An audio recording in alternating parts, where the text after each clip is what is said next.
আসসালামু আলাইকুম everyone, welcome back to my channel. আজকের পর্বে তৈরি করে দেখাবো লোভনীয় স্বাদের বরবটি ভর্তার রেসিপি। তো চলুন শুরু করা যাক। এটা আমি কিভাবে তৈরি করছি দেখে নিন।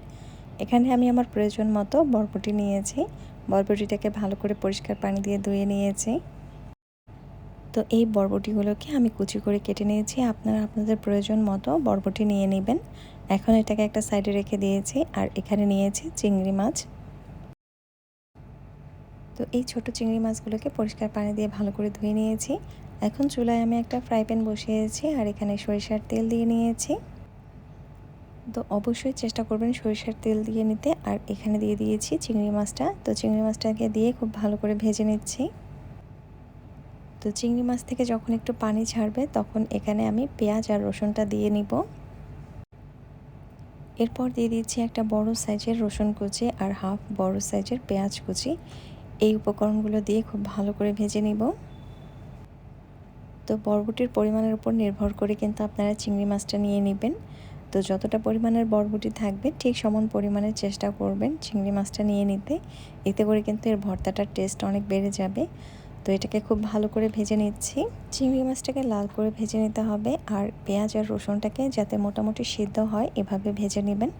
তো এটা আমি খুব ভালো করে ভেজে নিয়েছি। এখন চুলা থেকে নামিয়ে নিব।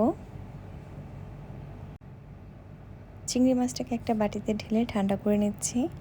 আর চুলায় আমি একটা হাঁড়ি বসিয়েছি আর পানি গরম হতে দিয়েছি। আর এখানে সিদ্ধ করার জন্য বরবটিটা দিয়ে দিচ্ছি। আর দিয়ে দিব স্বাদ অনুযায়ী লবণ। এখানে 1 চা চামচের মতো লবণ দিয়ে নিয়েছি। নাড়াচাড়া করে ভালো করে ঢাকনা দিয়ে ঢেকে এটাকে সিদ্ধ করে নিব।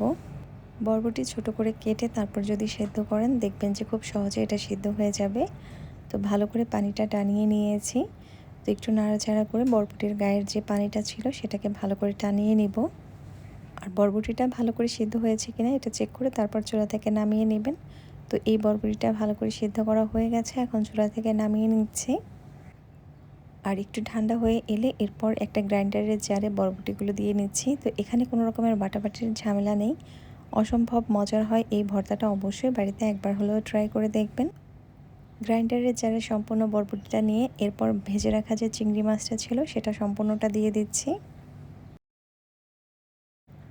আপনারা চাইলে কিন্তু সম্পূর্ণটা একসাথে না দিয়ে অর্ধেকটার মতো করেও ব্লেন্ড করে নিতে পারেন।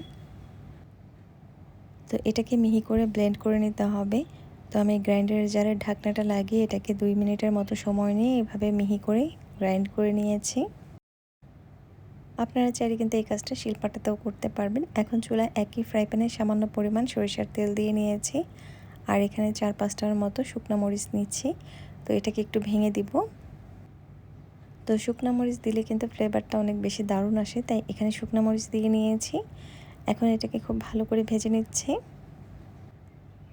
তো মরিচটা যখন ভাজা হয়ে আসবে তখন এখানে দিয়ে দিচ্ছি গ্রাইন্ড করা সেই বরবটিটা।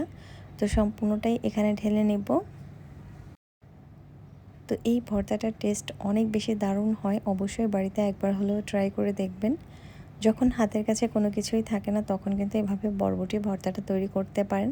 দেখবেন পরিবারের সবাই অনেক বেশি পছন্দ করবে। এখন এটাকে খুব ভালো করে ভেজে নিব যতক্ষণ না পর্যন্ত বরবটির গায়ের পানিটা টেনে না যায়। তো খুব ভালো করে এটাকে ভেজে নিচ্ছি।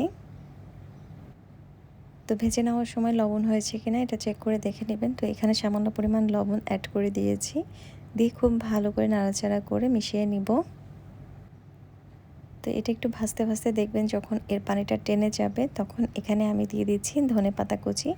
তো এখানে অবশ্যই চেষ্টা করবেন ধনেপাতা কুচিটা দিতে। আর যদি হাতের কাছে না থাকে তাহলে কিন্তু এটা স্কিপ করে দিতে পারেন। তো এখানে আমি আমার প্রয়োজন মতো ধনেপাতাটা দিয়ে নিয়েছি। এটা দিলে খুব চমৎকার একটা ফ্লেভার আসে। দিয়ে এটাকে খুব ভালো করে নাড়াচাড়া করে নিব। তো চুলা থেকে নামানোর আগ মুহূর্তেই ধনেপাতা কুচিটা দিয়ে নেবেন। দিয়ে কিন্তু এটা খুব বেশি ভাজা যাবে না, তাহলে কিন্তু ধনেপাতার যে ফ্লেভারটা আছে সেটা নষ্ট হয়ে যাবে। তো ধনেপাতাটা দিয়ে এটাকে আমি একটু ভেজে নিয়েছি হালকা করে। তো যখনই এটা ভাজা হয়ে যাবে তখন চুলা থেকে নামিয়ে সার্ভ করে নেব। তো ধনেপাতাটাকে একটু নরম করে ভেজে নিয়েছি। তো দেখুন, আশা করছি দেখেই বুঝতে পারছেন কেমন হবে।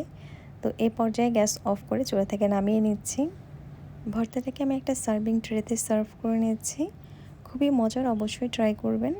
আশা করছি আমার আজকের রেসিপি আপনাদের সবার কাছে ভালো লেগেছে। ভালো লাগলে অবশ্যই একটা লাইক দিবেন, কমেন্ট করে জানাবেন কেমন হয়েছে।